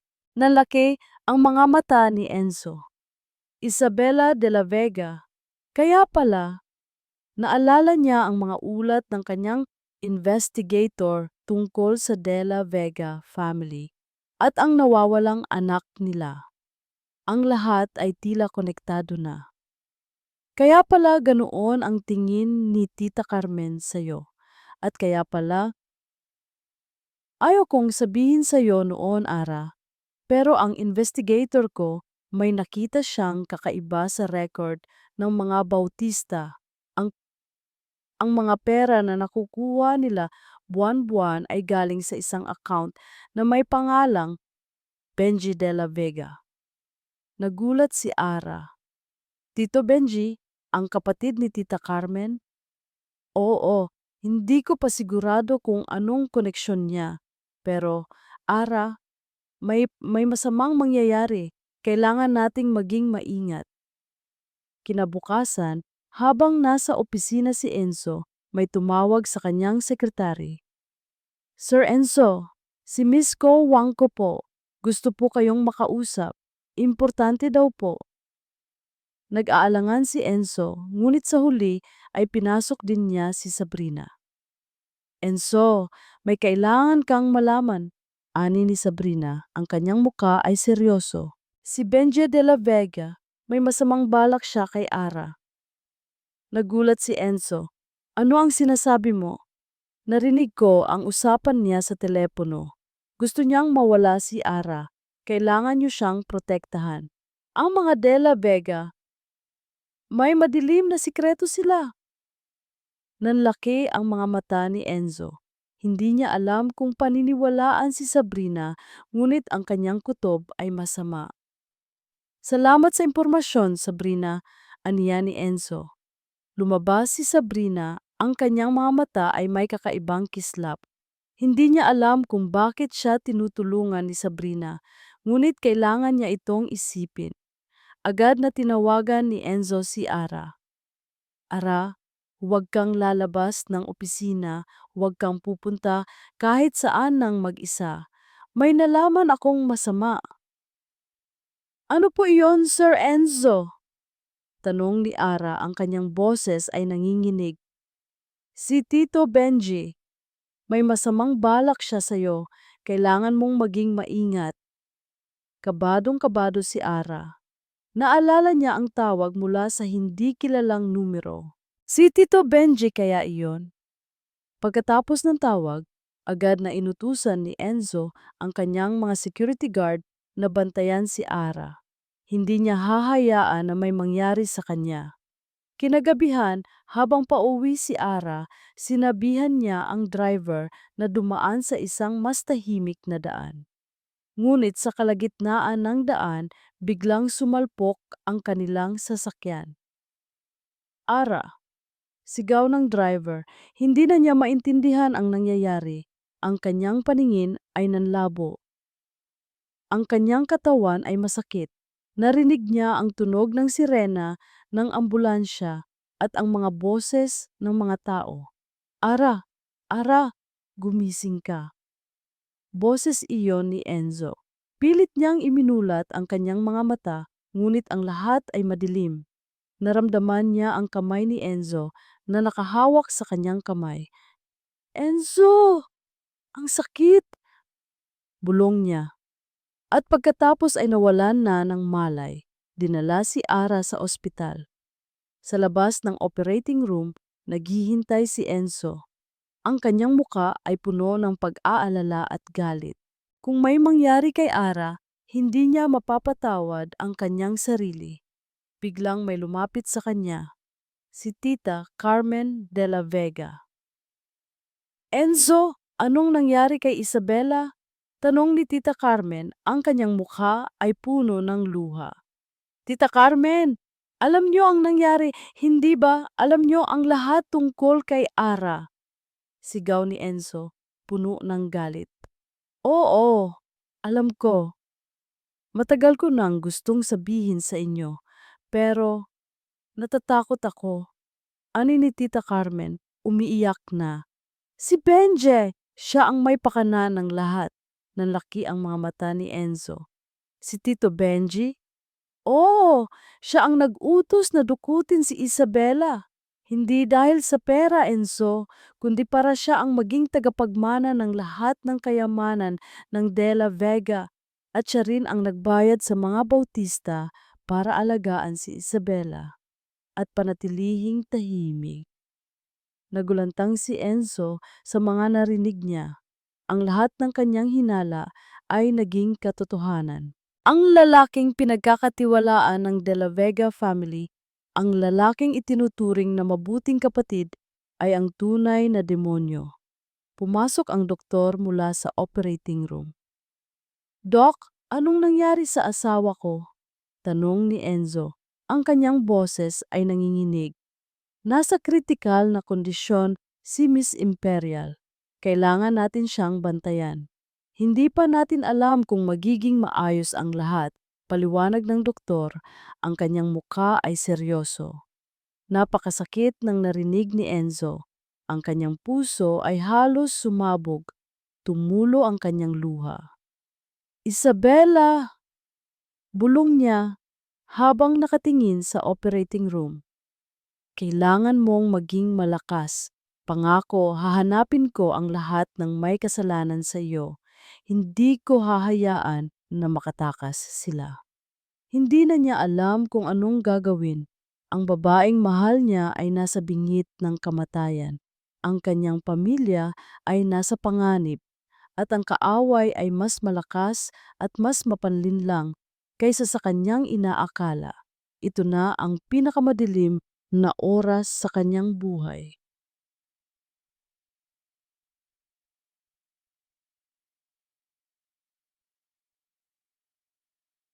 Ang lamig ng operating room ay tila bumalot sa buong ospital. Bawat segundo ay isang paghihirap para kay Enzo. Ang kanyang mundo ay tila gumuho. Si Ara, ang babaeng minahal niya ng higit sa lahat, ay nasa bingit ng kamatayan. Tita Carmen, sigurado po ba kayo sa mga sinasabi niyo? Tanong ni Enzo. Ang kanyang boses ay nanginginig sa galit at pagkabigla. Tumango si Tita Carmen, ang kanyang mga mata ay puno ng luha. Oh, Enzo, matagal ko nang gustong sabihin kay Ricardo sa kapatid ko pero natatakot ako kay Benji. Napaka-impluwensyal niya. Alam kong mapanganib siya.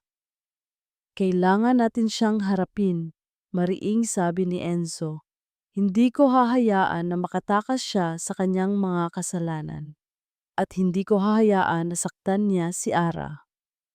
Agad na tinawagan ni Enzo ang kanyang personal investigator at inutusan itong kumilos.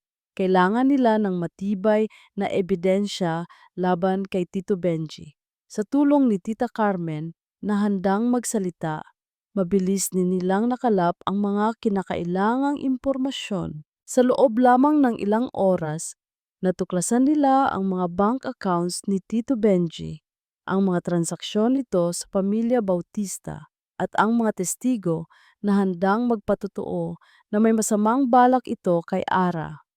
Higit sa lahat, nakuha nila ang testimonya ng dating driver ni Benji na siyang direktang naghatid kay Ara, Isabela, sa pamilya Bautista noong bata pa siya at inamin na inutusan siya ni Benji na huwag magsalita. Muling nagpatawag si Enzo ng press conference, ngunit sa pagkakataong ito, mas matindi ang kanyang galit at determinasyon. Kasama niya si Tita Carmen na handang harapin ang kanyang kapatid. Magandang umaga sa inyong lahat, panimula ni Enzo, ang kanyang boses ay malakas at puno ng autoridad. Narito tayo ngayon upang isiwalat ang isang malalim na lihim, isang krimen na naganap halos 20 taon na ang nakakaraan. Ang krimen na nagpabago sa buhay ng aking asawa, si Ara Bautista, na ngayon ay nasa kritikal na kondisyon sa ospital. Nagsimulang magbulungan ang mga reporter. Ngunit nang makita nila si Tita Carmen na umiiyak sa tabi ni Enzo, naging tahimik ang lahat. Si Ara Bautista ay hindi lang isang Bautista. Siya ay si Isabela de la Vega, ang nawawalang anak ni na Don Ricardo at Senyora Elena de la Vega. Pagpapatuloy ni Enzo, ang kanyang boses ay may bahid ng sakit. Nagulantang ang lahat. Ang pangalang De La Vega ay sapat na para magdulot ng ingay. At ang dahilan ng kanyang pagkawala ay hindi isang aksidente. Ito ay isang krimen, isang pagdukot na pinlano ng kanyang sariling tiyuhin, si Benji De La Vega. Nagulat ang lahat. Ang mga flash ng kamera ay nagpapakita ng iba't ibang reaksyon. Ito ang mga ebidensya na nagpapatunay sa kanyang kasalanan. Sabi ni Enzo, ipinapakita ang mga dokumento, bank statements, at ang testimonya ng mga testigo. Si Benji de la Vega ang utak sa likod ng pagdukot kay Bebe Isabela, hindi para humingi ng ransom, kundi para siya ang magmana ng kayamanan ng de la Vega family. Biglang pumasok si Don Ricardo de la Vega sa silid, ang kanyang mukha ay namutla, narinig niya ang balita sa TV. Isabela, buhay ang anak ko, bulong ni Don Ricardo. Ang kanyang mga mata ay puno ng luha. Nilapitan siya ni Tita Carmen, umiiyak. Oo, kuya, buhay ang anak mo at siya si Ara. Nagulantang si Don Ricardo. Ang kanyang anak na matagal na niyang pinaniniwala ang patay ay buhay. At siya si Ara ang babaeng ipinagtanggol ni Enzo. At si Benji, siya ang may gawa nito? Tanong ni Don Ricardo, ang kanyang boses ay nanginginig sa galit. Tumango si Enzo. Opo, Don Ricardo, siya ang may pakana ng lahat at siya rin ang nagbayad sa pamilya Bautista para alagaan si Ara at panatilihing tahimik. Kasabay nito, dumating ang mga pulis. Agad na inaresto si Benji de la Vega sa kanyang opisina matapos siyang tawagan ng mga reporter. Ngunit bago siya dalhin, nagawa pa niyang sumigaw sa mga kamera. Hindi totoo iyan! Nagsisinungaling sila! Si Ara, isa siyang impostor! Gusto lang niyang makuha ang pera ng pamilya de la Vega. Ngunit huli na ang lahat. Ang kanyang maskara ay nahulog na. Samantala, kina Aling Nina, Mang Berting at Sofia bumuhos ang galit ng mga tao. Ang kanilang mga kasinungalingan ay nabunyag na. Ang kanilang tahanan ay binato ng mga nagagalit na kapitbahay. Hindi ko hahayaan na sirain niyo ang buhay ng anak ko. Sigaw ni Don Ricardo na umiiyak habang yakap ang kanyang kapatid na si Tita Carmen. Magpapatawag ako ng kaso. Hindi ko hahayaan na makatakas si Benji sa kanyang kasalanan. Mariing sabi ni Enzo, ang kanyang mga mata ay puno ng determinasyon. Nagpunta si Enzo sa ospital, kasama si Don Ricardo at Tita Carmen. Nakita niya si Ara na nakahiga pa rin sa kama, walang malay. Anak ko, Isabela, bulong ni Don Ricardo habang hinawakan ang kamay ni Ara. Sa sandaling iyon, dahan-dahang iminulat ni Ara ang kanyang mga mata. Nakita niya si Enzo na nakatayo sa tabi niya, ang kanyang mga mata ay puno ng pag-asa. At nakita niya si Don Ricardo na umiiyak habang hawak ang kanyang kamay. Enzo, apa, bulong ni Ara. Isabela, anak ko! Ani ni Don Ricardo, umiiyak. Nagulat si Ara. Isabela? Sino si Isabela? Ngunit bago pa siya makatanong, naramdaman niya ang matinding pagod. Muli siyang nawala ng malay. Ngunit sa kanyang puso may isang pag-asa. Ang kanyang lihim ay nabunyag na. At sa wakas, makakamit na ni. Dahan-dahan niyang iminulat ang kanyang mga mata. Puti. Ang lahat ay puti. Amoy gamot. Ospital. Ara, gising ka na. Isang boses na puno ng pag-aalala ang narinig niya. Si Enzo. Napalingon siya. Nakita niya si Enzo na nakatayo sa tabi niya. Ang kanyang mga mata ay puno ng pag-asa. Mayroong luha sa pisngi nito. Enzo, anong nangyari? Mahina niyang tanong, ang kanyang lalamunan ay masakit. Naaksidente ka, mahal ko, pero ayos ka na. Ligtas ka na. Paliwanag ni Enzo at hinawakan ang kanyang kamay. Ang init ng kamay ni Enzo ay tila nagbigay sa kanya ng lakas. Pagkatapos, napansin niya ang dalawang muka na nakatingin sa kanya, puno ng awa at pagmamahal. Isang matandang lalaki at isang babae na nakita niya sa kasal, si Don Ricardo at Tita Carmen. Isabela, anak ko, bulong ni Don Ricardo at hinawakan ang kanyang kamay. Nanlaki ang mga mata ni Ara. Isabela, bakit niya siya tinatawag na Isabela? Kinuwento ni Enzo ang lahat. Ang press conference, ang pagkabunyag ng sikreto ni Tito Benji, ang kanyang tunay na pagkatao. Siya si Isabela de la Vega, ang nawawalang anak ng de la Vega family. Ang lahat ng mga piraso ng puzzle ay unti-unting nabuo. Hindi, hindi ito totoo. Bulong ni Ara, ang kanyang mga luha ay nagsimulang dumaloy. Napakaraming impormasyon. Totoo ito, anak, ani ni Tita Carmen, umiiyak.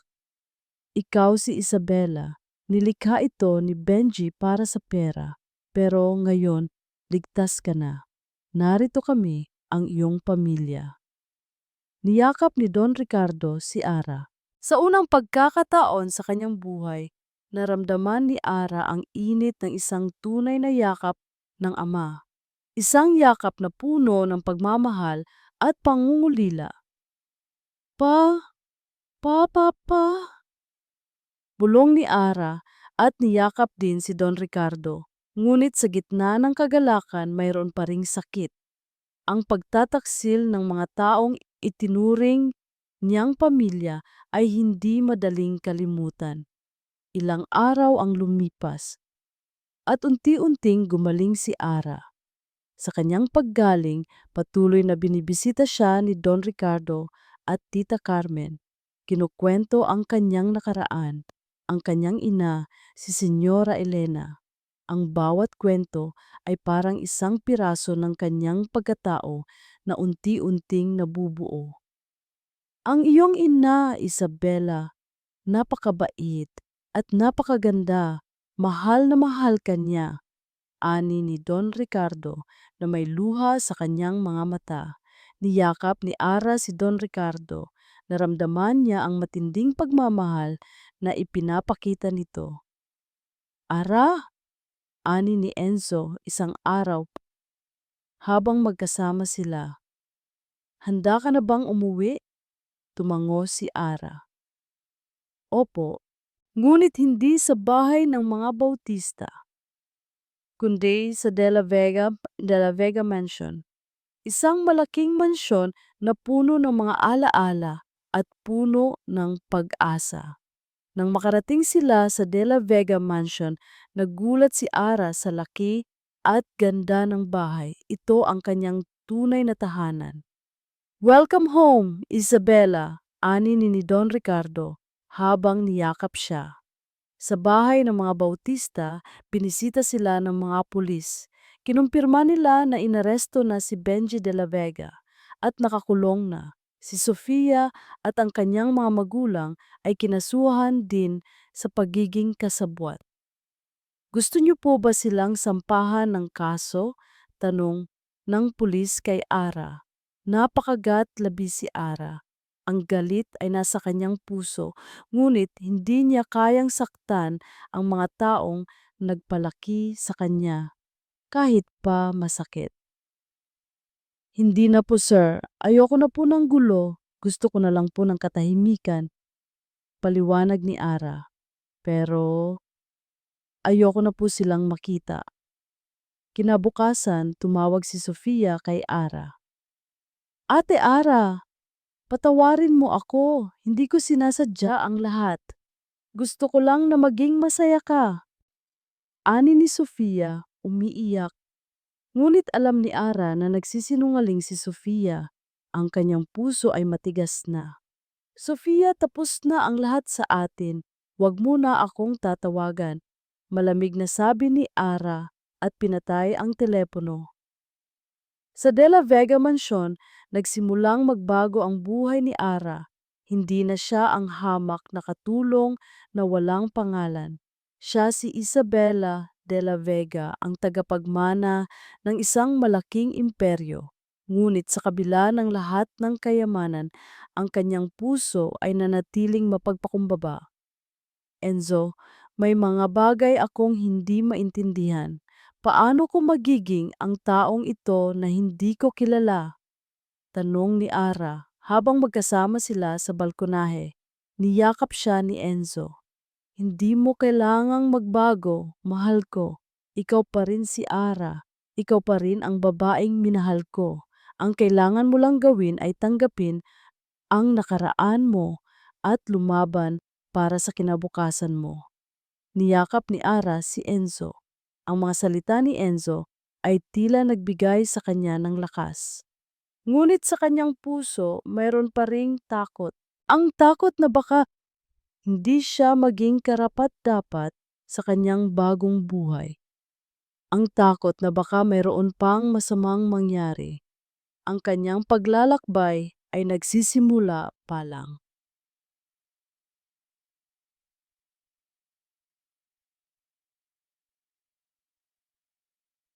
Aang hustisya, ang laban ay nagsisimula pa lang. Nasaksihan ni Enzo ang unti-unting pagbangon ni Ara. Mula sa pagiging isang babaeng puno ng takot at pagdududa, unti-unti itong nagiging matatag. Ngunit alam niyang malalim pa rin ang mga sugat sa puso nito. Enzo, hindi ko alam kung paano ko sisimulan, ani ni Ara habang nasa loob sila ng opisina ng De La Vega Group. Ang malalaking bintana ay nagpapakita ng tanawin ng buong syudad. Huwag kang mag-alala, mahal ko. Nandito ako para gabayan ka. Paliwanag ni Enzo, hinawakan ang kamay ni Ara. Ang pagiging isang De La Vega ay may kaakibat na responsibilidad at alam kong kaya mo iyan. Sa loob ng ilang linggo, sinimulan ni Enzo na sanayin si Ara sa pagpapatakbo ng negosyo ng De La Vega Group. Mula sa mga financial reports hanggang sa mga marketing strategies, ipinaliwanag niya ang lahat kay Ara. Nagulat siya sa bilis ng pagkatuto ni Ara. Hindi ito ang hamak na katulong na kanyang nakilala. Si Ara ay isang matalino at mapanuri na babae. Ang De La Vega Group ay may malaking potensyal sa real estate at kailangan nating mag-expand sa hospitality industry, paliwanag ni Ara habang tinitingnan ang isang financial chart. Ngumiti si Enzo. Tama ka, nakikita ko ang future CEO sa'yo, mahal ko. Nagulat si Ara. CEO pero Enzo, kaya mo iyan. Naniniwala ako sa'yo. Hindi lamang sa negosyo, kundi sa kanilang personal na buhay, nagkaroon din ng pagbabago. Ang pamilya imperial, lalo na si Lola Corazon, ay unti-unting tinanggap si Ara matapos ang lahat ng mga balita at ang pagkabunyag ng sikreto ni Tito Benji na pagtanto ni Lola Corazon na mali ang kanyang paghusga. Isang gabi, nagkaroon ng family dinner sa Imperial Mansion. Isabela, ikaw na talaga ang magiging ilaw ng tahanan ng Imperial at De La Vega. Ani ni Lola Corazon, habang hawak ang kamay ni Ara. Patawarin mo ako sa lahat ng aking pagdududa. Ngumiti si Ara. Lola, matagal na po kitang pinatawad. Napakasaya ni Enzo. Ang kanyang pamilya ay unti-unting nagiging buo, ngunit hindi pa rin nawawala ang mga kalaban. Isang araw, habang nasa opisina si Enzo, biglang dumating si Sabrina Cocuangco. Enzo, may kailangan akong sabihin sa'yo. Nagkamali ako. Patawarin mo ako. Ani ni Sabrina, ang kanyang mga mata ay puno ng luha. Gusto ko lang na bumalik tayo sa dati. Malamig na tiningnan ni Enzo si Sabrina. Huli na ang lahat, Sabrina, at hindi na ako ang Enzo na inyong kilala. Pero Enzo, Mahal kita. Sinasadya ko lang ang lahat para lang mapansin mo ako. Hindi mo ako mahal, Sabrina. Ang mahal mo ay ang kapangyarihan at pera. Hindi ka nagbago, mariing sabi ni Enzo. Lumabas si Sabrina, ang kanyang mga mata ay puno ng galit at kahiyan. Alam niyang talo na siya. Samantala, ginamit ni Ara ang kanyang bagong posisyon at impluensya para makatulong sa mga nangangailangan. Inilunsad niya ang isang foundation na pinangalanang Elena de la Vega Foundation na nakatuon sa pagtulong sa mga kabataan at mga pamilyang nangangailangan. Gusto kong gamitin ang aking posisyon para makatulong sa mga taong walang boses, Enzo, tulad ng dati kong sarili, paliwanag ni Ara. Ngumiti si Enzo. Iyan ang dahilan kung bakit mas lalo kitang minamahal. Mahal ko. Sa isang press conference para sa Elena de la Vega Foundation, nagbigay ng speech si Ara. Sa buong buhay ko, naranasan ko ang hirap, ang pagdududa at ang pagtataksil. Ngunit sa lahat ng iyon, natutunan ko na ang tunay na halaga ng isang tao ay hindi nakikita sa kanyang pinagmulan, kundi sa kanyang puso. At ngayon, bilang Isabela de la Vega, ipinapangako ko na gagamitin ko ang aking posisyon para magbigay ng pag-asa sa mga taong nawawalan na ng pag-asa. Nagpalakpakan ang lahat. Ang kanyang mga salita ay puno ng inspirasyon. Si Don Ricardo at Tita Carmen ay umiiyak sa gilid, puno ng pagmamalaki. Nang gabing yon, habang magkasama sila ni Enzo, naramdaman ni Ara ang katahimikan sa kanyang puso. Ang lahat ng sugat ay unti-unting naghihilom. Ang kanyang nakaraan ay hindi na isang pabigat, kundi isang aral. Enzo, salamat sa lahat, bulong ni Ara. Salamat din sa iyo, mahal ko, sa pagbibigay mo sa akin ng pag-ibig na akala ko ay wala na, tugon ni Enzo, at hinalikan siya sa noo. Naramdaman ni Ara ang mainit na yakap ni Enzo. Ang kanyang buhay ay nagbago, ngunit alam niya na mayroon pa silang mga haharapin. Ang pag-ibig nila ay sinubok ng panahon at pagtataksil, ngunit nanatili itong matatag. Ang kanilang bagong simula ay puno ng pag-asa, ngunit may anino pa rin ng nakaraan.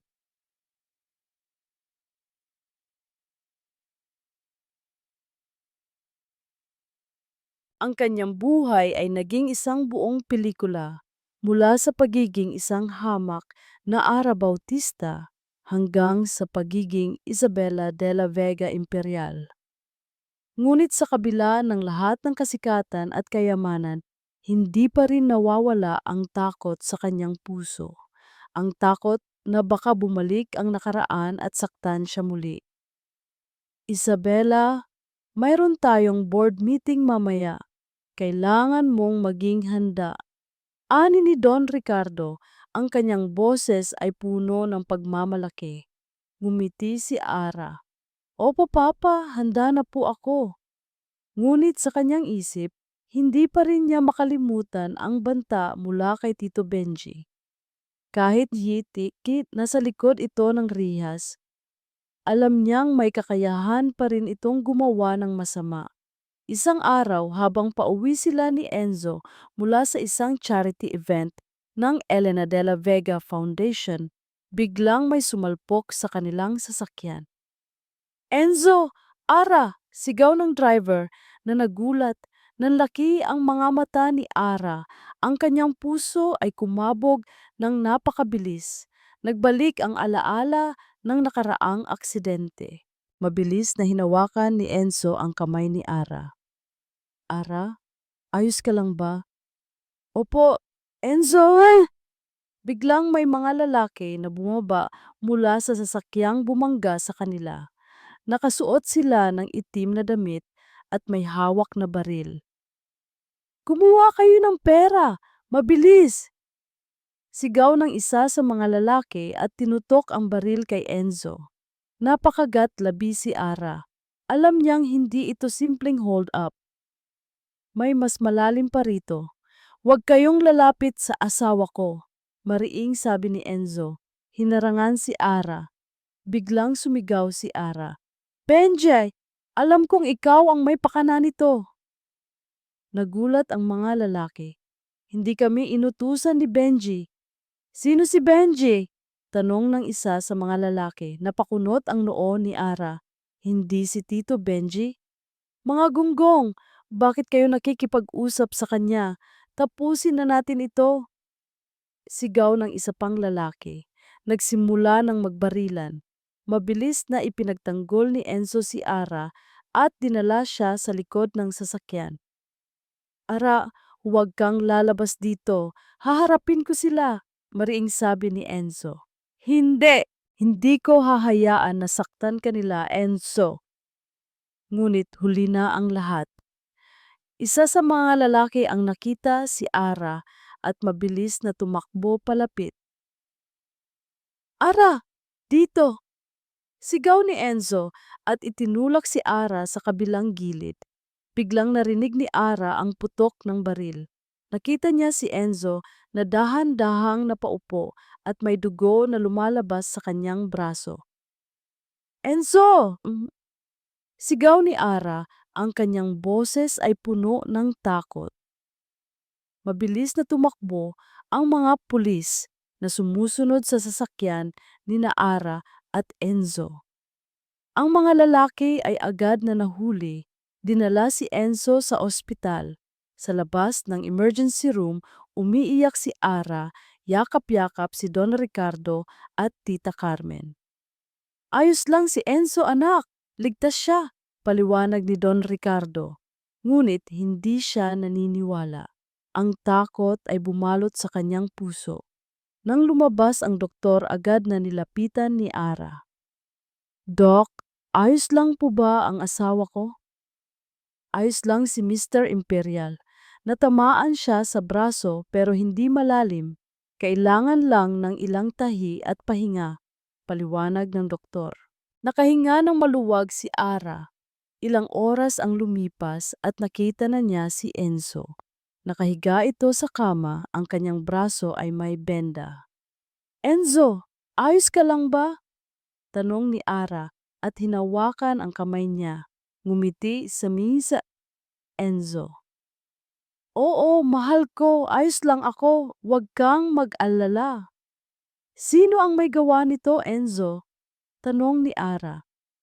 Ayon sa mga pulis, isa itong grupo ng mga kriminal na nakakulong sa kulungan. Inutusan sila ng isang tao pero hindi nila sinabi kung sino.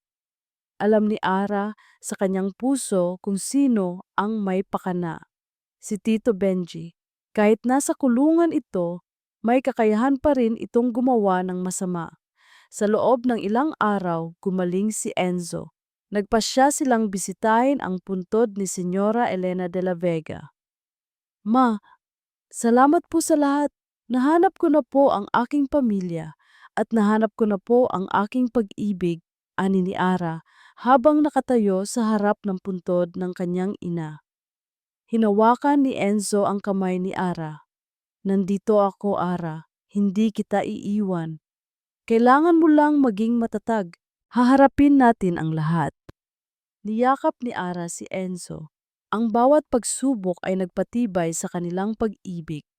Ang kanilang relasyon ay tila isang puno na mas lalong lumalago sa bawat hamon. Ang huling pagsubok ay nagbigay sa kanila ng lakas. Alam nila na sa lahat ng pagsubok, sila ay mananatiling matatag. Ang kanilang kapalaran ay unti-unting natutupad.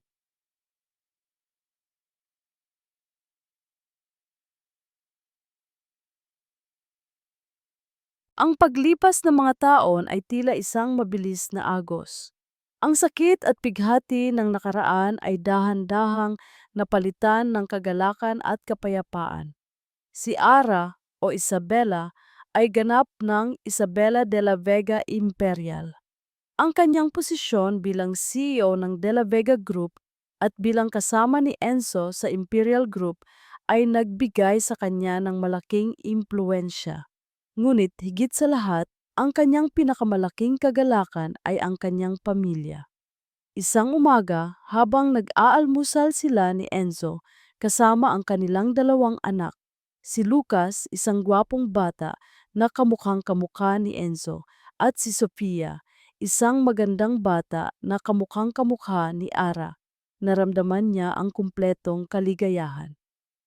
Mami, pwede po bang magkwento kayo tungkol sa inyong nakaraan? Tanong ni Sofia, ang kanyang mga mata ay puno ng pagtataka. Ngumiti si Ara. Naku, Sofia, napakahaba ng kwento. Pero ang importante, naniniwala ako na ang bawat pagsubok ay mayroong kapalit na pagpapala. Nagpatuloy sila sa kanilang mga proyekto sa Elena de la Vega Foundation. Ang bawat tulong na kanilang ibinibigay ay tila nagpapagaling sa kanyang mga sugat. Ang foundation na ito ay hindi lang para sa mga nangangailangan, Enzo. Ito ay para rin sa akin. Ito ang nagpapaalala sa akin kung saan ako nanggaling at kung gaano ako kaswerte ngayon. Paliwanag ni Ara. Niyakap siya ni Enzo. Salamat, mahal ko. Ikaw ang pinakamagandang bagay na nangyari sa akin. Ang buhay ng mga kuwang ko ay hindi naging maayos. Matapos ang lahat ng iskandalo, nawala ang kanilang impluensya. Si Sabrina ay naging bitter at nag-iisa. Ang pamilya Bautista naman, sila Aling Nina, Mang Berting at Sofia ay nakulong dahil sa mga kaso ng panlilinlang at pagtatangka sa buhay ni Ara. Walang awa. Isang araw binisita ni Ara ang puntod ni Senyora Elena, kasama niya si Enzo at ang kanilang mga anak.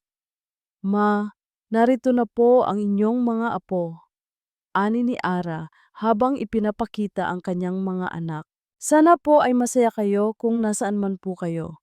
Niyakap siya ni Enzo. Mahal kita, Isabela, mahal na mahal. Tumingala si Ara sa langit.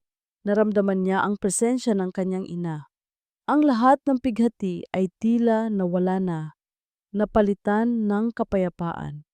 Sa De La Vega Group, si Ara ay naging isang visionary leader. Sa tulong ni Enzo, mas lalo pang lumago ang kanilang negosyo, ngunit hindi niya kailanman nakalimutan ang kanyang pinagmulan. Sa huling bahagi ng kanyang buhay, nakita niya ang kanyang mga anak na lumaki, matatalino at may mabubuting puso. Lumago sila sa pagmamahal at pag-unawa. Isang gabi, habang nakaupo sila sa balkonahe ng kanilang bahay, nakatingin sa mga bituin, hinawakan ni Enzo ang kamay ni Ara. Ara, naalala mo pa ba ang unang beses na nagkita tayo? Basang-basa ka ng ulan at galit na galit ako. Ngumiti si Enzo. Ngumiti si Ara. Oo naman, akala ko katapusan na ng mundo, pero simula pala iyon ng isang bagong buhay. Tama ka. Ang bawat pagsubok, bawat bighati ay nagpapatibay lang sa ating pag-ibig, ani ni Enzo. Niyakap ni Ara si Enzo ng mahigpit. Ang kanyang puso ay puno ng pasasalamat. Salamat sa lahat ng pinagdaanan niya, dahil iyon ang nagpatibay sa kanyang pagkatao. Salamat sa pag-ibig ni Enzo, dahil iyon ang nagbigay sa kanya ng lakas.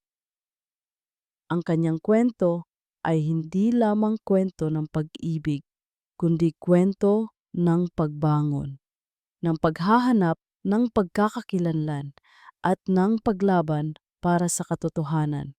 Sa bawat pagsubok, lumakas ang kanilang pag-ibig, patunay na ang tunay na kaligayahan ay matatagpuan sa pagmamahal na wagas at pusong bukas.